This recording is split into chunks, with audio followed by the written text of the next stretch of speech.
धर्म की नगरी काशी में जहां एक और परंपरा और आस्था का अनूठा संगम देखने को मिलता है, वहीं दूसरी ओर मानवता का एक अनोखा रूप भी सामने आया है। वाराणसी के हरहुआ क्षेत्र में स्थापित श्री काल भैरव डॉग अनाथालय देश के उन चुनिंदा स्थलों में से एक है जिसे विशेष रूप से बेसहारा और घायल कुत्तों के लिए बनाया गया है। करीब 1 बीघा जमीन पर बने इस अनाथालय में वर्तमान में लगभग 200 देसी और पालतू कुत्ते संरक्षण में हैं। इनमें वो कुत्ते शामिल हैं जिन्हें घरों से बेदखल कर दिया गया या जो सड़कों पर भटकते हुए हादसे का शिकार हो जाते हैं। अनाथालय में कुत्तों की देखभाल के लिए हाईटेक सुविधाएं उपलब्ध हैं। यहाँ छोटा आईसीयू, कुत्ते की एम्बुलेंस और रेस्क्यू टीम लगातार सक्रिय रहती है। इलाज और दैनिक देखभाल के लिए करीब 10 लोगों की टीम और डॉक्टर तैनात हुए हैं जो घायल या बीमार कुत्तों का उपचार करते हैं। इस अनाथालय की सबसे विशेष बात इसकी धार्मिक परंपरा है। जब भी कोई नया कुत्ता रेस्क्यू होकर यहाँ पहुँचता है, उसकी आरती उतारी जाती है, चंदन लगाया जाता है और उसके स्वभाव के अनुसार उसे नाम दिया जाता है। प्रतिदिन समय से भोजन और देखभाल की व्यवस्था भी यहाँ सुनिश्चित की जाती है। आइए जान लेते हैं क्या कुछ कहा है वहाँ के सीईओ और संचालक ने। बाहर में जो सड़क वाले डॉग्स होते हैं उनकी दुर्दशा देख के हमने एक छोटी सी कोशिश करी कि इन लोग के लिए घर बन जाए। तो पहले घर के नीचे दयाल इनक्लेव मैमूरगंज में मेरा घर है, उसी घर के नीचे एक कमरे से हमने शुरू किया, फिर 2 कमरा, फिर 3 कमरा और उसमें 35 डॉग्स थे और उसमें बड़े बड़े थोड़े केज बना के रखे थे क्योंकि घर के अंदर रखते कैसे। फिर हम लोगों ने ये ज़मीन ली और फिर इन लोग को एक सुकून दिया काल भैरव के नगरी में, उन्हीं के अनाथालय, क्योंकि हम लोग उन्हीं की पूजा करते हैं। वो काशी के कोतवाल भी है। तो वही हमको दिमाग में आया कि क्यों ना उन्हीं की सेवा करें और उन्हीं की सेवा से हर इंसान जो इस धरती पे, हर जीव जो इस धरती पे है, सबकी सुरक्षा हो जाए। तो किस तरीके के कौन से ब्रीड के डॉग रखते हैं आप लोग? ये किस कंडीशंस में आप लेके आती हैं? देखिए, ब्रीड आप देसी हैं, हम देसी हैं, हमारे बच्चे भी देसी हैं। हमारा ब्रीड जो भी आप देखेंगे यहाँ पे ना, सब उन इंसानों ने छोड़ा, मतलब उनको इंसान बोलना भी पाप है, जो छोटे से बच्चे की तरह ले जाते हैं और पाल पोस के जब मन भर जाता है तब उनको सड़क पे छोड़ देते हैं। एक आप देखेंगे गोल्डन रिट्रीवर है, ये मार्केट में घूम रहा था। एक लैब्राडोर है, कंगाल शेपर्ड करीब 60 किलो का डॉग है। एक मेल आया था वो कई साल पहले, अब फिर एक फीमेल भी, मतलब एक अमेरिकन मास्टिफ भी थी। रॉटवीलर है। लोग करते क्या है ना, इनको ब्रीडिंग पर्पस में यूज़ करते हैं। जब बच्चा देना बंद कर देते हैं, सड़क पे छोड़ देते हैं।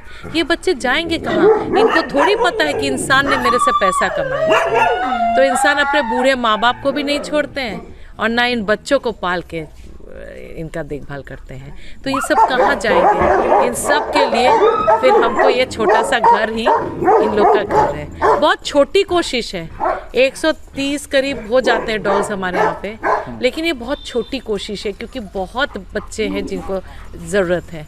तो हम यही कहेंगे सबको, काल भैरव की नगरी है। जब आप पालें, सड़क से उठा लें और दूसरा नसबंदी करवा दें, बच्चे ही नहीं होंगे। तो जो लोग डरते हैं कुत्ता कुत्ता कुत्ता, बच्चे ही नहीं होंगे, ना बच्चे पैदा होंगे नसबंदी कराने से। आपने क्या क्या व्यवस्थाएं रख रखी यहाँ पर? एम्बुलेंस है, डॉक्टर हैं, स्टाफ कितने हैं, क्या व्यवस्थाएं हैं? करीब 10 लोग हैं स्टाफ और हमारे सीईओ है संदिलीप जी, डॉक्टर साहब है डॉक्टर विनोद जी, और 2 व्यवस्था है यहाँ पे। जैसे 2 क्या बताएं, ये डॉग हाउस है। जो बच्चे आते हैं कुछ समय के लिए, पहले उनका इलाज होता है, तो ये डॉग हाउस केनल्स में रहते हैं।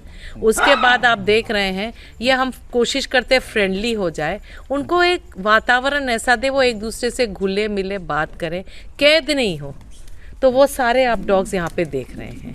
जो डॉग्स अग्रेसिव हैं या जो नए आए हैं, जैसे छोटे बच्चे, एक माँ आई थी, उसके पेट में बच्चे थे, उसको कमर पे चोट थी, यहीं पे बच्चा दी है। फिर उसको पार्वो भी हुआ। पार्वो एक बीमारी है जो खून जाती है, हम लोग बहुत डर गए थे।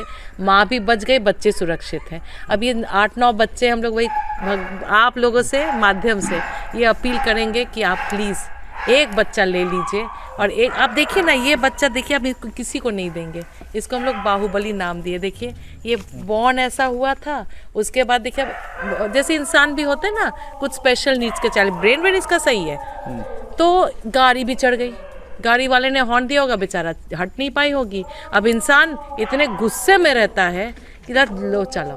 तो आपने इनको नाम भी दे रखा है सबको? हाँ, नाम दिया है।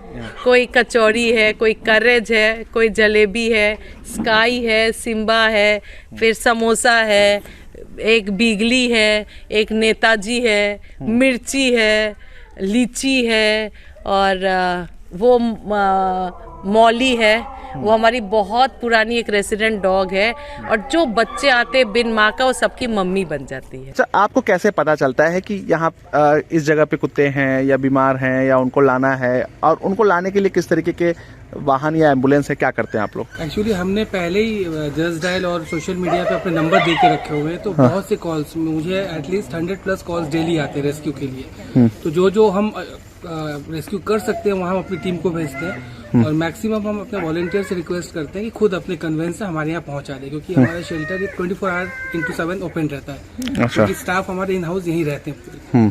तो बहुत से वॉलंटियर्स खुद कॉल करते हैं, खुद लाते हैं, जहाँ हम लोग जा सकते हैं वहाँ टीम भेजते हैं। तो एम्बुलेंस की सेवा भी आप लोगों ने? जी, क्या एम्बुलेंस की सेवा है हमारे पास। अच्छा, लेकिन मैडम के बारे में बात करें तो किस तरीके से इनके डॉग लवर या उनका व्यवहार कहाँ से मैच, मतलब क्या आपने ऐसा कभी कहीं देखा? नहीं, मैं तो मेरे कैरियर में मैंने मैडम सुदेशना मैम जैसा मैंने कभी नहीं देखा। वो और उनकी पूरी फैमिली एक डेडिकेटेड एनिमल लवर है। आज वही उनकी सोच, जो उन्होंने बहुत साल पहले एक सपना देखा था, आज उनके वजह से, हम पूरी टीम की वजह से ये सपना पूरा हो पाया। वाराणसी में पहला शेल्टर ऐसा है जहाँ डिसेबल के लिए हम फुल लॉन्ग लाइफ हम उनको फैसिलिटी देते हैं। दैट्स वाई हमारी संस्था का नाम भी एनिमोटल केयर ट्रस्ट है। तो बहुत ही अलग उनका व्यवहार है, बहुत ही अलग उनका डेडिकेशन है। और मेरे लिए फर्स्ट एक्सपीरियंस ऐसा है कि मैंने सुदेशना मैम को देखा अपने लाइफ में। श्री काल भैरव डॉग अनाथालय अपने आप में एक अनोखा और प्रेरक उदाहरण बन चुका है। काशी की ये पहल साबित करती है कि शहर केवल आध्यात्मिक ही नहीं बल्कि मानवीय संवेदनाओं से भी समृद्ध है। तो इस मुद्दे पर लेकर आपकी क्या राय है? कमेंट सेक्शन में अपनी राय जरूर साझा कीजिएगा।